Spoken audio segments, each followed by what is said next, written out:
Jau rīt Arēnas Rīga ledus laukums pārtaps bokseringā, kur norisināsies TM Fighting Club pasākums, kurā piedalīsies īsti veči, kuri noskaidros spēcīgākās sitienu īpašnieku.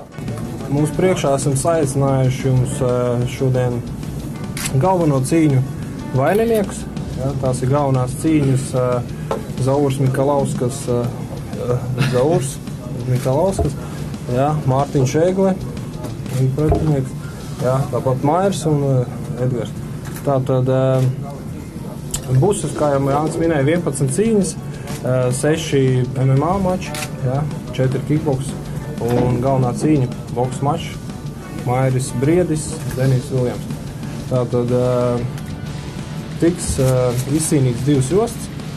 Tā būs Latvijas čempionu josta kickboksā, kā arī vakantā Baltijas čempionu josta MMA.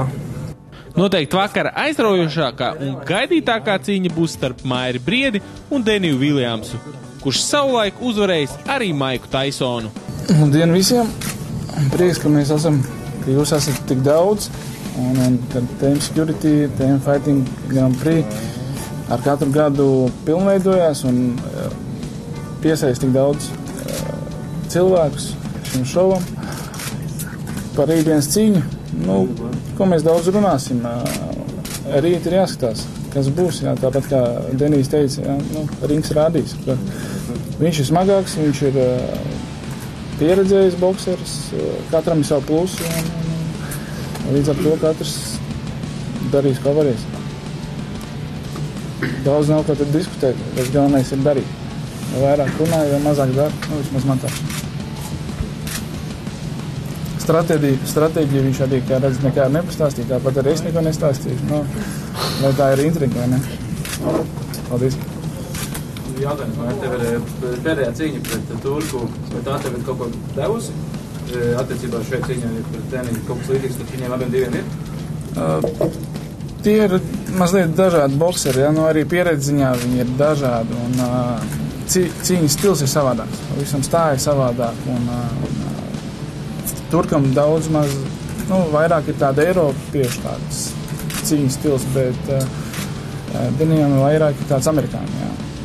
Tāpēc arī dažādi. Nu, arī auguma ziņā, arī smaguma ziņā, bet nu skatīsimies, kāds būs ātrums un kāda būs cīņas dinamika. Es nozīmē, ka varam gaidīt arī pavisam savādāku cīņas taktiku no tavas puses, ja pretināts pavisam savādāk, ja? Protams, ar katru vienmēr ir savu taktiku un savu tehniku, jā. Tāpēc jau mēs esam dažādi cilvēki. Bet mēs visi būtu kā roboti, ja nebūtu interesanti nākt uz boksu un sadīt. Maris, as you say, he's very, very good. I watched him on YouTube. He's very strong, very aggressive, very good fighter. But his opposition has been very weak. So now he's fighting me. Let's see what happens when he gets tired. Let's see what happens when he gets hurt. We want to see his reaction, how good his chin is. We want to see how good his heart is. This is what we're going to see now. Because he is very good. He has all the attributes as a good fighter. What we now need to see, has he got the heart, has he got the chin? We will soon see. His size doesn't mean nothing because, you know, Mike Tyson, when he was younger, he was smaller than everyone, but he knocked everyone out. Maris is small, but he knocks people out. So he's a very good fighter. So it doesn't mean nothing. It's how you use it. And we'll see on the night how I use my attribute and how he uses his attributes. And what will be your strategy? You will try to knock out or just fight for points? I've been boxing now 31 years, so when I get in the ring, I decide what I'm going to do. I judge how he's fighting, then we take it from there.